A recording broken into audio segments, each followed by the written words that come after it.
Panginoon, ngayong hapon po, dito po tayo dinala ng ating pong Panginoon sa General Nakar. At napakaganda rin po ng dagat.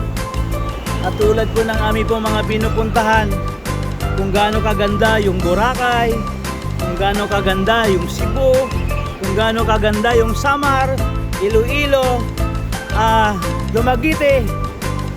Yung General Nakar, napakaganda rin po yung dagat po ito.